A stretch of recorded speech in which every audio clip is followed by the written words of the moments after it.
What do we have here? Oh my God, this is a titanium Moots. Ooh, so cool. These are one awesome little ride. Titanium has been around for a long time. They have quite a few different brands being built out there, from inexpensive tie frames, which is still kind of expensive, to a lot expensive to really expensive tie frames. This is in one of those upper end buckets, and it has equipped with the red from SRAM electric shifting. This is going to be a fun bike to work on. Yes, this came in for a tune-up, and it's ready for a pretty good tune because it's been out there for a while and hasn't had been tuned, I don't believe, since he purchased it. So here we go. Let's dive into that. I'll have information in the description below about Moots and other various details. But without further ado, let's glove up and get on it.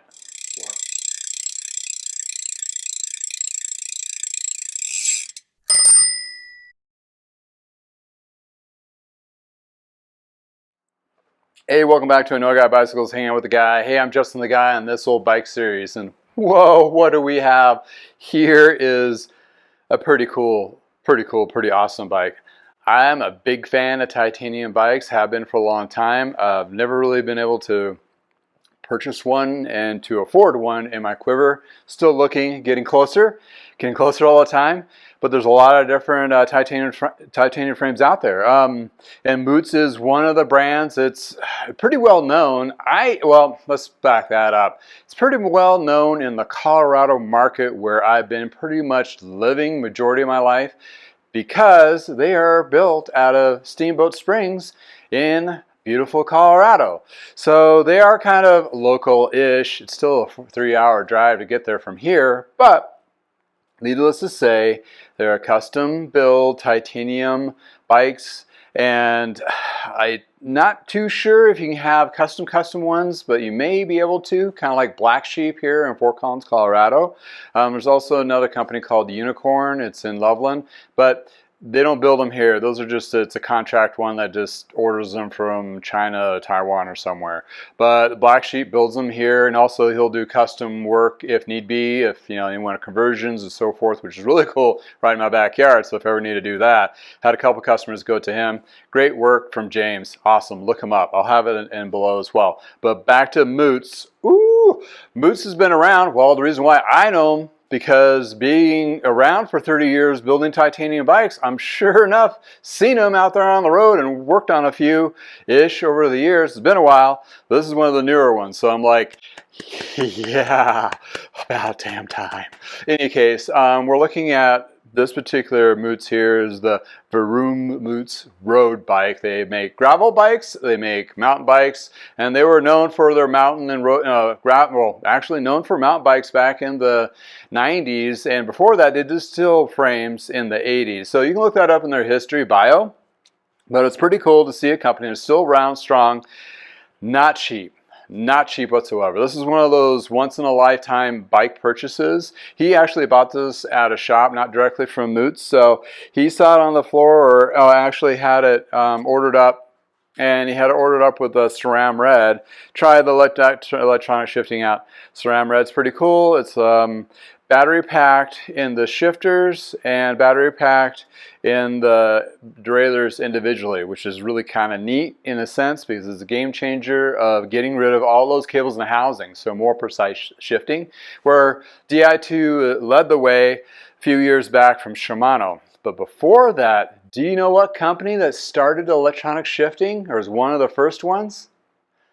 Mavic in the 90s had electronic shifting for the rear derailleur. This thing was clunky at best when it was new. I remember when they came out, when it was on a couple of high-end Mongoose. It was on a high-end Mongoose road bike before Mongoose got sold to Pawn and is in department stores now. But they were I think they were still owned by an investment company, which were blowing up the line. They were making titanium frames, or having somebody make titanium frames for them, and using electronic shifting. So a little side story about Mavic electronic shifting. Look it up. It had no gaps. It was a wire instead of a cable all the way down.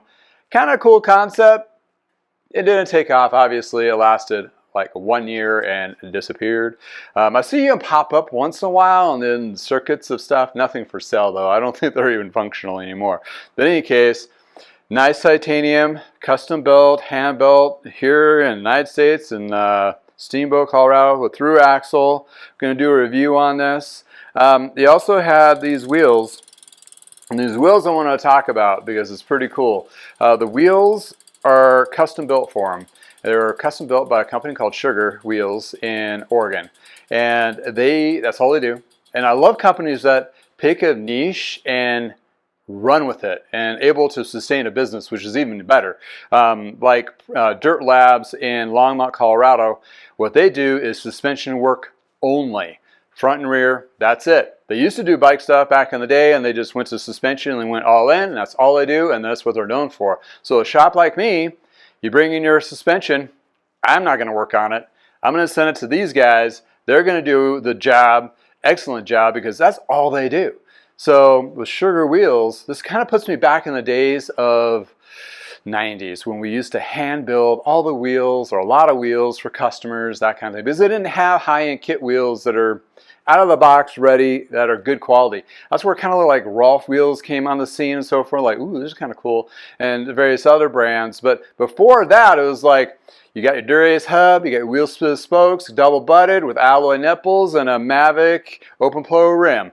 Boom, you go with a 36 spoke lace for those bigger guys or bigger gal riders, heavy set riders are really hard on riding. And then you had the lighter little, spokes. So this is before radial lacing and all that. So in any case, Sugar Wheels, and he was talking about it. I looked them up. I've heard about them before, and they do custom wheels and they do a really good job. They're out of Oregon, and look them up. I'll have a link below.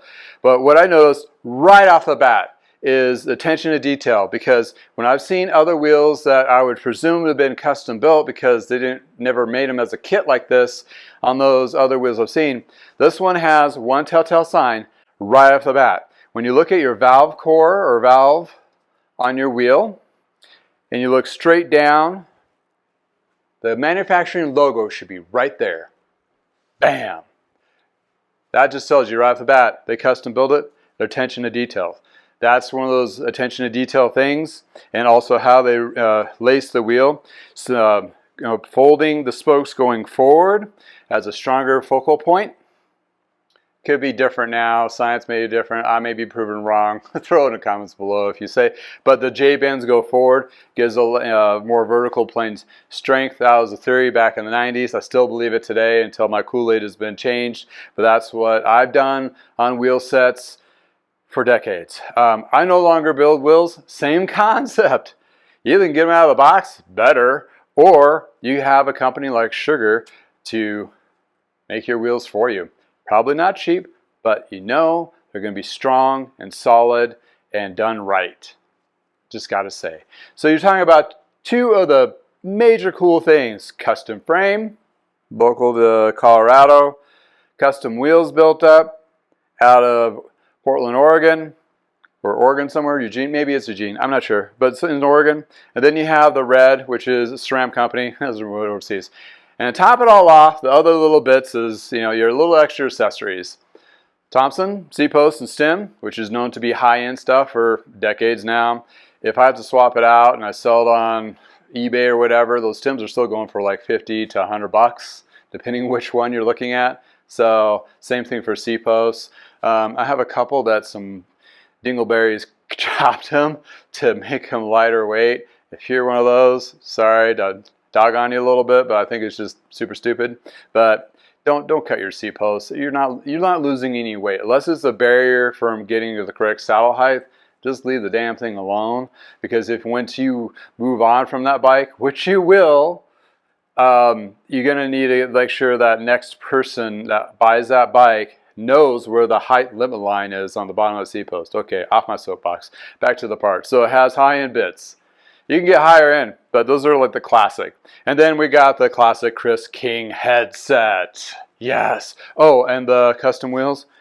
wide industry hubs. Oh, I haven't seen those in years. Beautiful, beautiful stuff. This thing is just like gemmed out. It's not just a cool frame. It's a cool frame. It's a cool wheel set. It's cool bits. It's cool componentry. Everything's pretty cool about it. Yeah, I'm kind of nervous. Not really. I've worked on a lot of bikes, and I'm not too afraid. I will take it slow.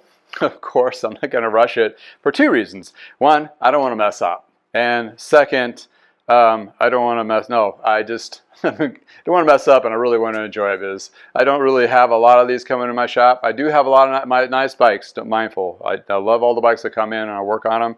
But this is such a different extreme. Like, whoa, this is super nice. It's like working on a Ferrari, you know, like, ooh, I get to work on a Ferrari today. This is kind of cool concept. But in any case, so. And he's one of those customers that entrusts me to just do whatever needs to be done. You don't haggle him on like, oh, you need this, you need that.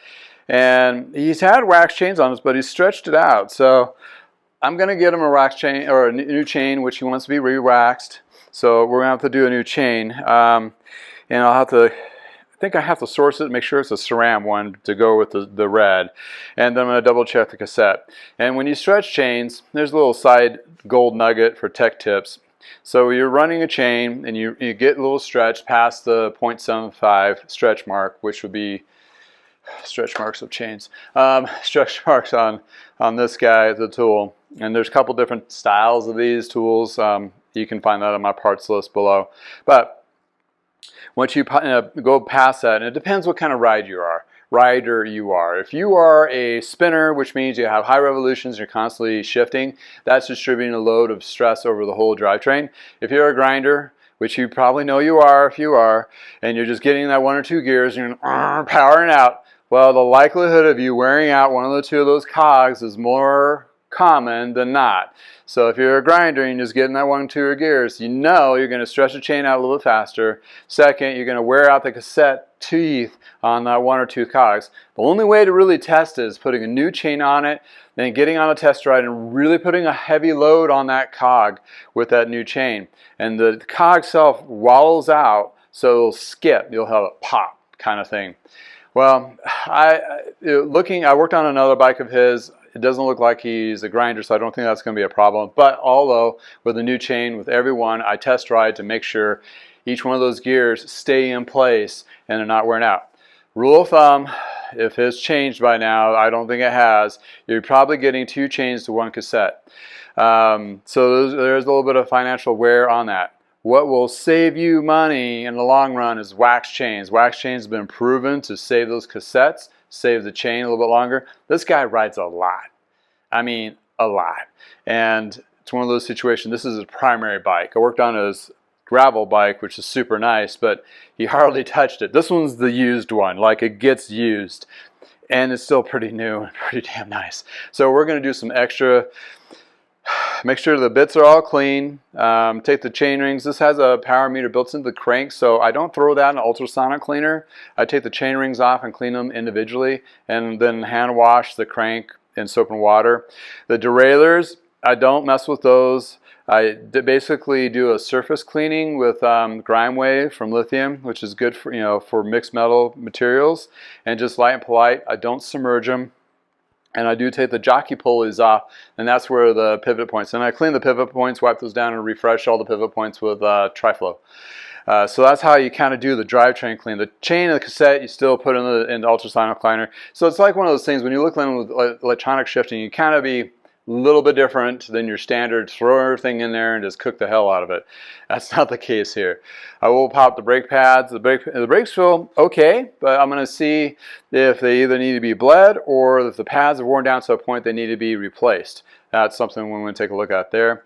I will take the bottle cages off. Reason being is I like to clean those bottle cage mount bolts because gunk gets in there, and sometimes I like to put fresh lube. We'll clean the bolts and also put a little fresh lube on them. It sounds like crazy, why are you doing this, Justin? It's nuts. Well, the reason being is if that bolt gets in there, and this one's a welded grommet, so I'm not too concerned about this, but on a lot of like carbon frames, aluminum frames, the mount that's holding that bottle cage is a pin type rivet, and it's riveted in there. So it's just riveted by pressure holding its position.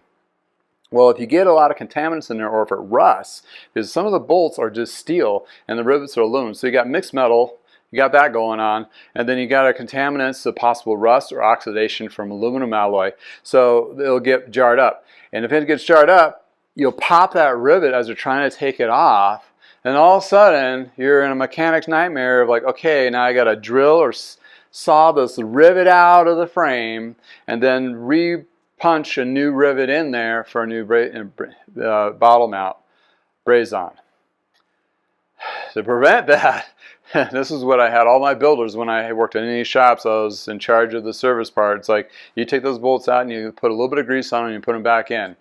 That gives you that water barrier protection of contaminants and water. Simple as that. That's why I wash it. I know it just took a long time on just stupid bottle cage bolts, but that's attention to detail, equivalent to the valve hole being directly in line with the logo of the hub.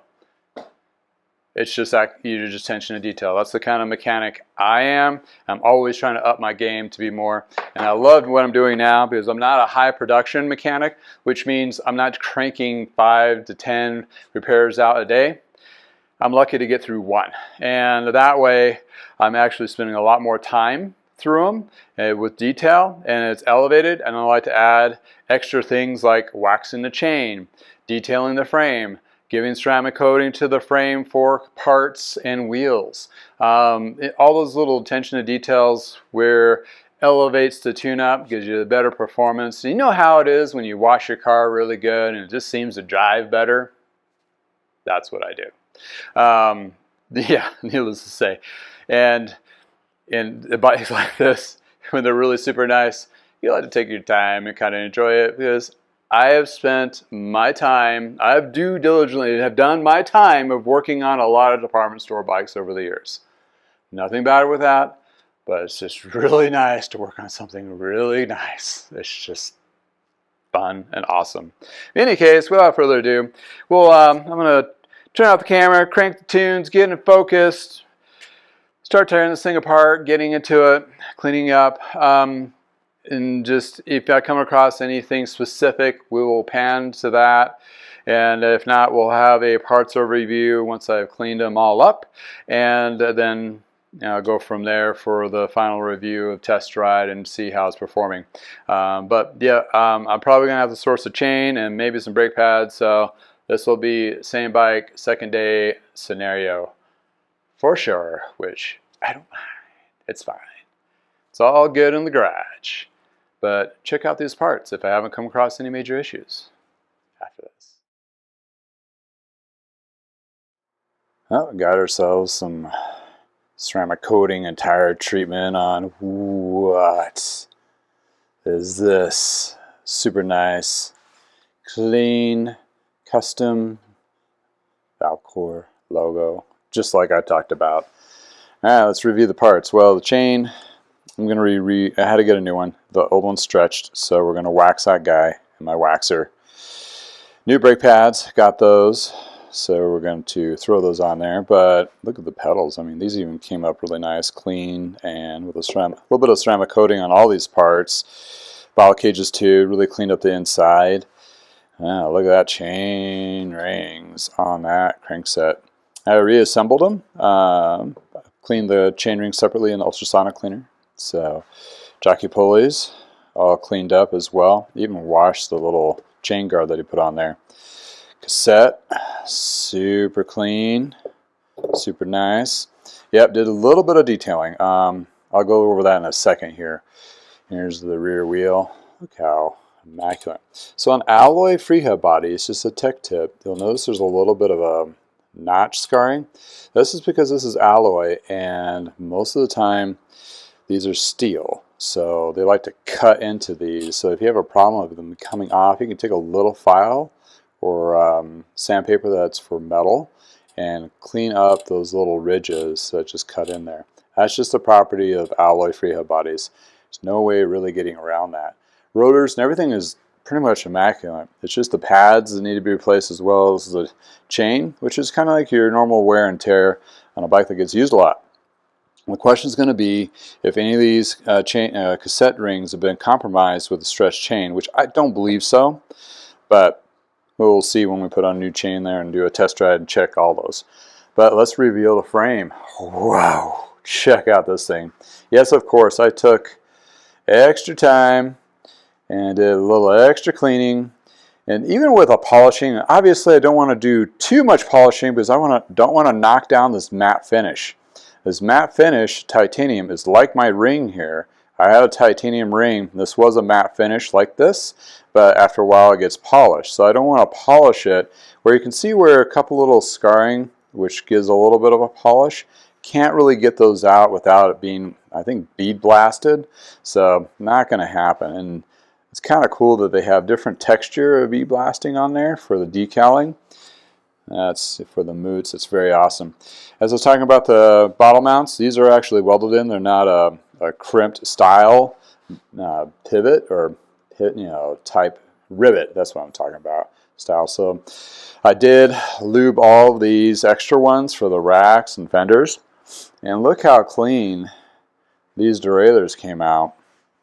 A little bit of ceramic coating on them too, and lube the pivots, just light wash, as well as the brake calipers.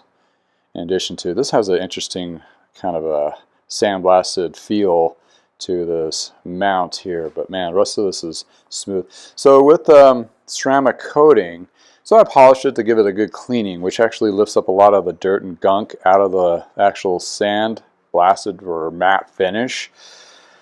And then with that, I was able to do the ceramic coating, and you're not going to notice a huge difference of the smoothness like you do on clear coat paint jobs, but you're still going to have that protection of UV protection, which obviously we're not going to need that with a steel frame or a titanium frame, but it's also going to have that water beading properties to keep it clean, so it's going to be less likely to have gunk on there or easier to clean. So that's the bigger property of it as well.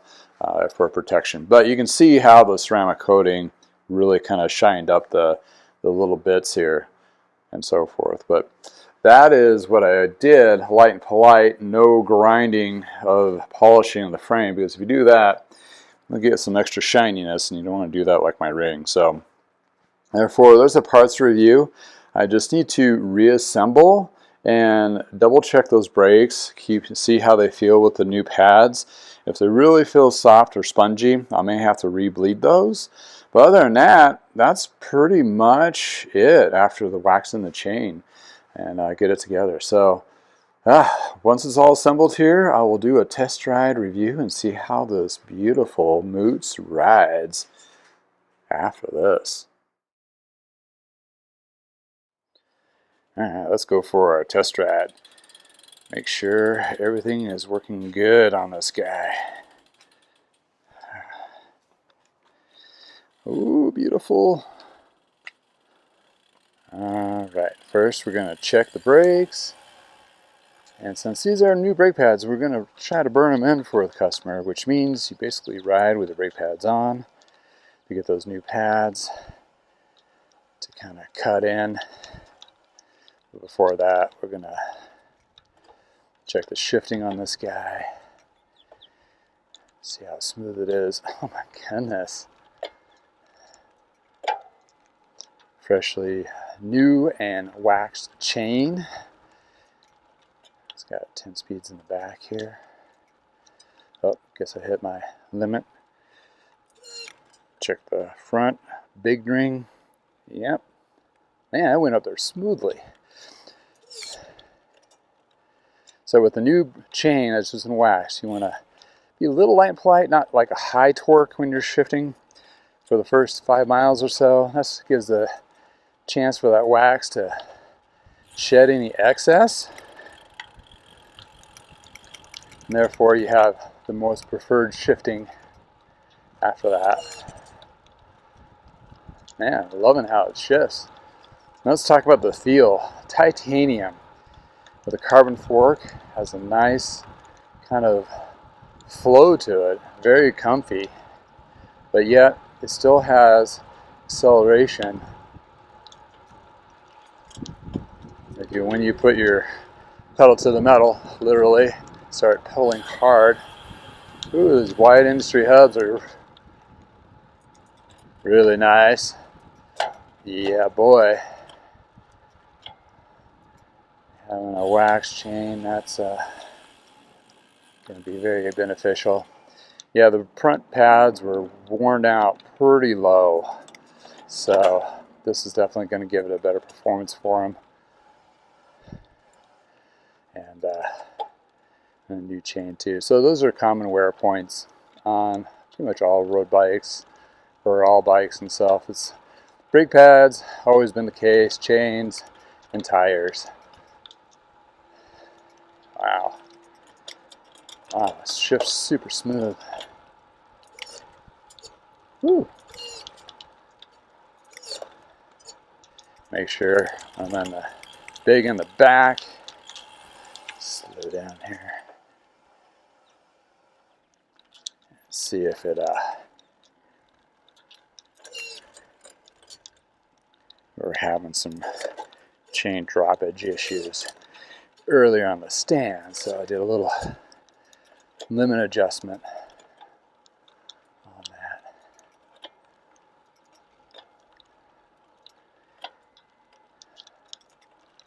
Man, I don't want to get off this bike. I just want to keep riding. My goodness, super nice. The feel of titanium. I can definitely tell it's absorbing a lot of the road vibration and the feel of steel, right? Very comfy. And again, these are built in Steamboat Springs, Colorado. If I got my location correct. Let's take a little review of this guy. Looking in the sun, that ceramic coating on there, light polishing, not enough to polish it to the shine, but man, super smooth, super comfy ride. Love it. Well, thanks for hanging out in the garage with me and going through the journey of this awesome Moots. And if it's nice in your neck of the woods, please go for a ride. And until next time, from the garage, but before you go, check out these awesome pictures. And again, you make this channel, so thank you for watching.